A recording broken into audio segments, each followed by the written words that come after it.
Welcome back to another episode of Rock Boys Football. Hugh Freeze, the Auburn Tigers, Big Cat weekend over the next couple of days, and a massive opportunity to really grab some momentum in this 2025 cycle. Want to talk about three prospects that will be on campus for this Auburn program. And I mean, you got three prospects I want to talk about in the 2025 cycle. You take a look at the visitor list in 2026, the amount of talent that is going to be on this Auburn campus over the next couple of days. It's kind of some next level stuff. And Hugh Freeze knows the recipe in the SEC. I mean, Auburn brought Hugh Freeze in to get the talent where it needs to be. And that takes stacking classes. You look at Auburn's 2024 class, very strong, trending for a strong 2025 class. They are going to get an early jump in 2026 as well.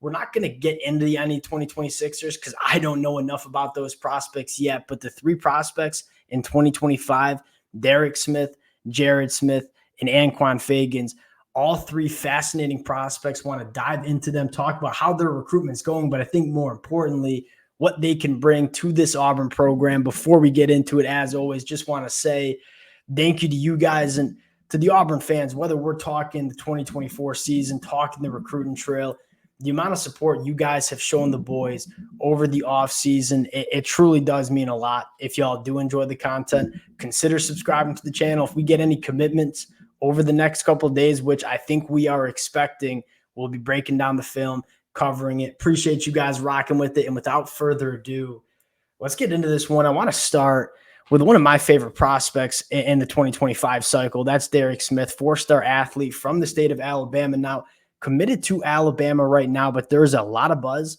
that Auburn is working to flip Derrick Smith. And I think they got a really good opportunity and something that makes me scratch my head. And I'll preface this conversation with, hey, there's a reason that I'm just talking into a microphone in my basement, and guys like Kalen DeBoer and Hugh Freeze are getting paid a lot of money to run college football programs.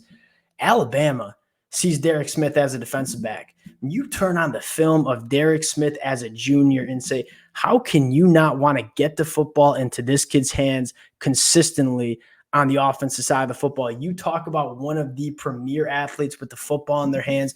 You're looking at it with Derrick Smith. And I think one of the things that really can help Auburn in this recruitment is say, hey, we see you as a guy that can impact this Auburn program on the offensive side of the football.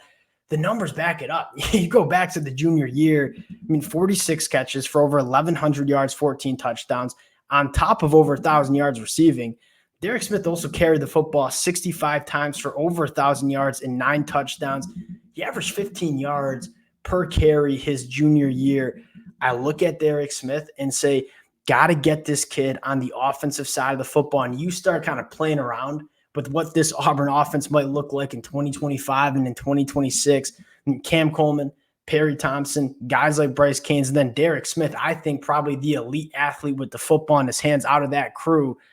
I think this Auburn offense could be extremely fun, and you know what Hugh Freeze is selling. Hey, I'm going to know how to get you the football in space and let you impact this Auburn offense. I think they're selling them on potentially playing two ways. Now, I focus on the offensive side of the football because I look at him and say, how can you not want to get him the football in space and treat him as a wide receiver? That being said, he'd probably be a damn good safety as well. I'm actually sure he'd be a very good safety as well.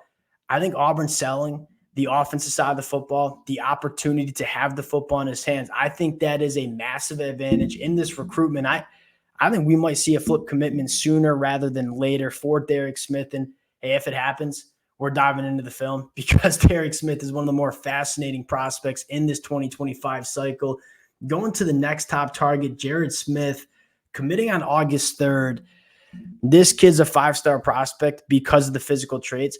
Now, kind of a unique edge rusher prospect, I should say, where he's not really a year one guy. You see a lot of 5-stars that are ready to step on the football field year one. Jared Smith, probably a slower burn, year 2, year 3. He's got some special physical traits, right? 6'6.5", 235 pounds, almost 36-inch arms. The length on this kid is absolutely insane. He's got an elite get off the edge. Now, you turn on the film and say it leaves a little bit to be desired. I mean, the violence, maybe not quite there. The physicality, maybe not quite there. but the physical traits, they're certainly there. And if you are Auburn, you want to just bet on this kid, get him within this Auburn program, get that body right, get that physicality right. He's not a Keldrick Falk in terms of when Keldrick Falk played his senior year and we dove into the senior film, we said, hey, that's a kid that is going to play early for Auburn because he was physically ready. Derrick Smith, maybe not as physically ready as Keldrick Falk, but I would argue has potentially a higher upside in terms of what he can be year 2, year 3, year 4 within this program, and something that is, just flying under the radar, not necessarily to Auburn fans, but national media members. A lot of the attention goes to Walker White and Cam Coleman. We say this all the time. What Hugh Freeze has done on the offensive side of the football, revolutionizing the talent, it's certainly really impressive. You take a look at what they're doing specifically in the front seven on the recruiting trail. Guys like Amaris Williams, Jamonta Waller last year. You take a look at what they're building in 2025. You add Jared Smith, the amount of talent in this Auburn front seven on the defensive side of the football is going to be special. You make no mistake about it. Hugh Freeze, he knows the recipe to winning SEC championships. That is having an elite front seven. You look at Alabama, you look at Georgia over the last 5 years, what makes them special? It's what they can do along the line of scrimmage. Auburn's building that kind of front seven, and Jared Smith would be a massive addition. Last guy we got to talk about, Anquan Fagan's committing on July 29th. He's going to visit LSU. Then he's going to come back to Auburn. It sounds like Auburn's probably the leader in the clubhouse. This commitment coming up relatively soon in 3 days. You look at Anquan Fagan's ball hawking safety. His sophomore year picked off 9 passes as a sophomore, which is a ludicrous number. You turn on the film, it makes so much sense. I mean, this is a guy that excels operating as a single high or 2 high safety where he's just reading the quarterback's eyes, covering a lot of ground in the back end, and taking away the football. You look at Charles Kelly, DJ Dirk, and what they want to do. They want to force turnovers. Anquan Fagan's is one of those guys that can create those turnovers for this Auburn defense. And on top of that, you look at DJ Dirk, and he wants to send pressure, right? And you look at Anquan Fagan's. If you want to send pressure on the defense side of the football, you got to have your safeties be able to come up and play in man coverage. Anquan Fagan's has a lot of reps at the high school level playing man coverage as a cornerback.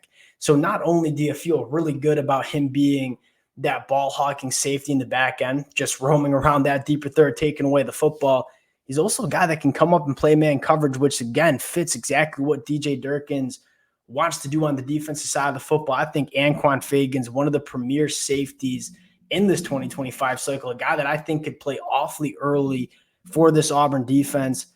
And those are the 3 guys that I'm keeping my eyes on in the 2025 class. But once again, I don't want it to overshadow what the 2026 crop looks like. And again, we'll be getting into those guys as we get into the season. Obviously, as we come out of the season and the 2026 class really starts to heat up, Auburn's going to get a jump start in 2026 as well.